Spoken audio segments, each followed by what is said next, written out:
Hello student, আজকে আমি তোমাদের জন্য নিয়েছি ক্লাস 7-এ এই যে নিচে করি 1.1 এর অঙ্কটা। দেখো ফার্স্ট অঙ্ক আমরা করব। ফার্স্ট অঙ্ক এগুলো ভগ্নাংশের অঙ্ক। সো দেখো ফার্স্ট 1 নাম্বার অঙ্ক, 1 টাকার 1-এর 2 অংশ সমান কত পয়সা। আমরা এটাই দেখবো যে এখানে যে ইউনিটটা আছে আর এখানে যে ইউনিটটা আছে দুটো ইউনিটের মধ্যে সামঞ্জস্য আনতে হবে। অর্থাৎ 1 টাকা এটা সমান কত পয়সা, 1 টাকা সমান 100 পয়সা, তাই তো? এটা সবাই জানি। এইবার এই 100 পয়সার আমরা হাফ অংশ বের করবো। হাফ 2 দিয়ে আমরা যদি 100-কে কাটি তাহলে 50 হবে। কাটা করতে যদি কোনো সমস্যা থাকে তাহলে সে ভাগ করবে, ভাগ করে বসাবে। দেখো 2 দিয়ে যদি আমরা এখানে 100-কে ভাগ করতাম, সাপোজ 5 × 10 50 পয়সা, তাহলে আমাদের 1 টাকার হাফ অংশ সমান কত দাঁড়ালো? 50 পয়সা। দেখো নেক্সট অঙ্ক আজকে দেখো তোমাদের সামনে আছে নেক্সট অঙ্ক, অর্থাৎ সেকেন্ড অঙ্ক, 1 বছরের 1/4 অংশ সমান কত মাস। তাহলে আমরা এটা আগেই বললাম যে এইখানের ইউনিটের সঙ্গে এইখানের ইউনিটটাকে সামঞ্জস্য আনতে হবে। তাহলে 1 বছর সমান কত মাস? 12 মাস। এইবার এই 12 মাসের আমরা 1/4 অংশ বের করব। কি করে করব? এই 4 দিয়ে 12কে কাটবো, 3 × 4 = 12, অর্থাৎ 3 মাস। ওকে, তাহলে 1 বছরের 1/4 অংশ সমান কত? 3 মাস। চলো নেক্সট অঙ্ক দেখা যাক। নেক্সট অঙ্ক আমাদের বলেছে, দেখো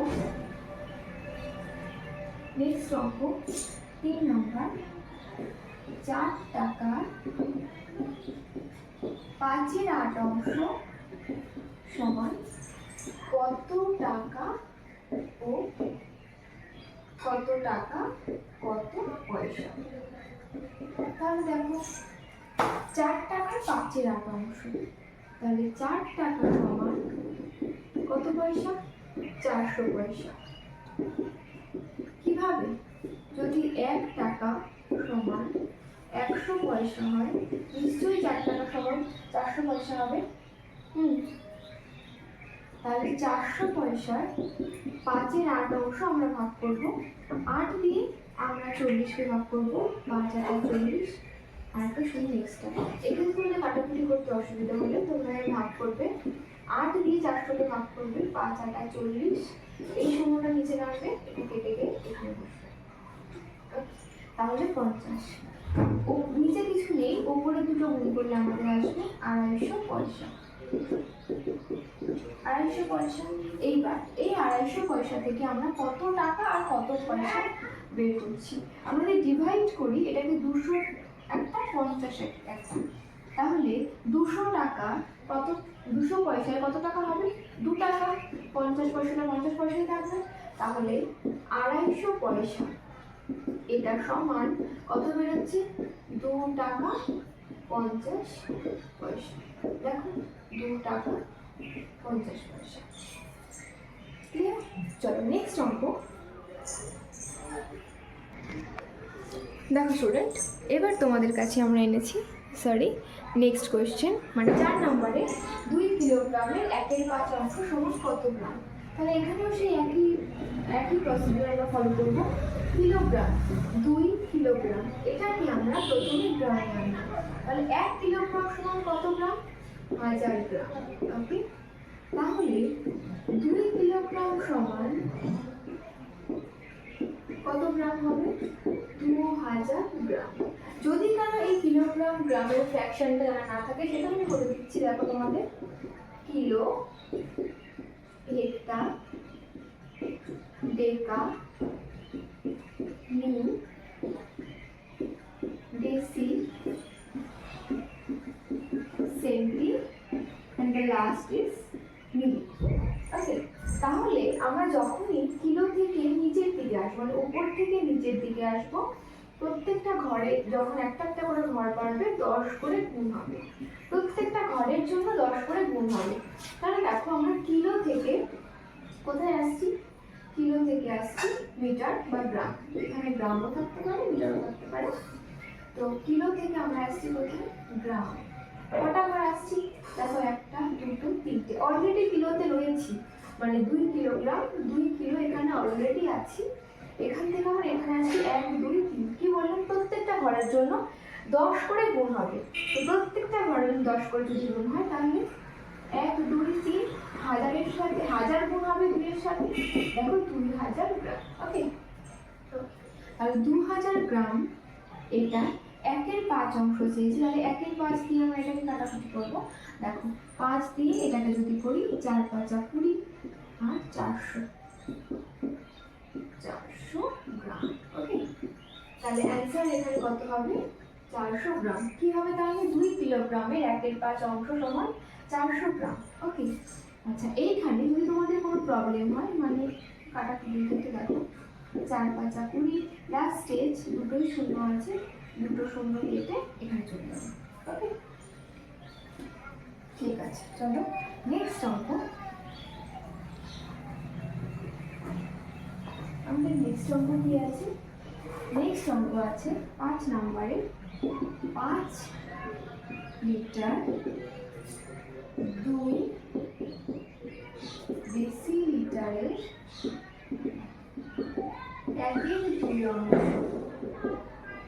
এটা সমান কত লিটার আর কত ডেসিলিটার, কত লিটার কত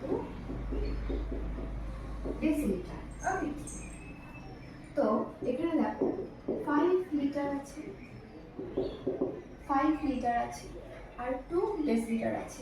তাহলে আবার সেই আগের ফ্র্যাকশনে দেখো চলে যাব, কিলো হেক্টর ডেকা লিটার ডেসি। যাই হোক আমরা আর বাড়াচ্ছি না এই রোটা, কারণ আমাদের দেখো লিটার ডেকা নিয়ে কাজ, মানে লিটার আর ডেসি নিয়ে কাজ। তো দেখো 5 লিটার এটা হচ্ছে লিটার, লিটার থেকে আমরা আসছি কোথায়, ডেসিতে। কয় ঘর গ্যাপ যাচ্ছে, মানে ক ঘর নিচে নামছে, 1 ঘর, 1 ঘর যদি নিচে নামছে তার জন্য আমরা 10 গুণ করবো। তাহলে এখানে 1 লিটার সমান কত ডেসিলিটার পাচ্ছি আমরা, 10 ডেসিলিটার। তাহলে আমরা ওই কথাটাই আগে লিখি, 1 লিটার সমান 10 ডেসিলিটার। ওকে, তাহলে 5 লিটার সমান নিশ্চয়ই 5 গুণ 10 50 ডেসিলিটার হবে। আচ্ছা 50 ডেসিলিটার, যদি 50 ডেসিলিটার থাকে তার সঙ্গে আরও 2 ডেসিলিটার যোগ হবে, তাহলে 50 আর 2 52 ডেসিলিটার আমাদের মোট অংশ। দেখো আমরা এই লিটারটাকেও ডেসিলিটারে নিয়ে চলে এসেছি, আমাদের প্রথম কাজ হবে কি, লিটারটাকে আমরা ডেসিলিটারে নিয়ে চলে এসেছি। টোটালটা কত হলো, 52 ডেসিলিটার। এইবার 52 ডেসিলিটারের হাফ অংশ, 2 দিয়ে 52কে ভাগ করলে কত হয়, 26। তাহলে কত হলো, 26 ডেসিলিটার। আচ্ছা এবার আমরা এখান থেকে ভাঙবো, 26 ডেসিলিটারকে আমরা একটা অংশ 20, একটা অংশ 6, তার মানে 20 ডেসিলিটার সমান সমান কত হবে। এবার এটাও একই ফ্র্যাকশন, যদি আমরা নিচ থেকে ওপর দিকে যাই, যত ঘর করে এগোবো এক এক ঘরের জন্য 10 দিয়ে ভাগ হবে। তাহলে 20 ডেসিলিটারকে যদি আমরা 10 দিয়ে ভাগ করি, দেখো 10 দিয়ে যদি এটাকে আমরা ভাগ করি কত হচ্ছে, 2 লিটার। 20 ডেসিলিটারকে আমরা যদি লিটারে কনভার্ট করতে যাই তাহলে এটাকে কত হবে, 2 ডেসিলিটার। 2 litre 6 decilitre. ঠিক আছে, 2 লিটার 6 ডেসিলিটার। চলো নেক্সট প্রশ্ন, 6 নম্বর। দেখো এটা আমি তোমাদেরকে দেখিয়ে দিচ্ছি, এটা অনেকটাই বড়। দেখো 6 নম্বরের অঙ্ক, দেখো আমি তোমাদের সামনে অঙ্কটা লিখে দিয়েছি। একটি সংখ্যার 1/3 অংশের সাথে 20 যোগ করলে 35 হয়, সংখ্যাটি কত। এখানে আমাদেরকে বের করতে হবে যে কোন সংখ্যার 1/3 অংশের সাথে 20 যোগ করলে 35 হয়। আমরা কি করে পাবো, আমরা যেহেতু জানি না যে সংখ্যাটি কত, তাহলে আমরা প্রথমে লিখব, ধরি সংখ্যাটি x। কারণ আমরা জানি না যে সংখ্যাটি কত, ধরি সংখ্যাটি x। এইবার এখানে ঠিক যা যা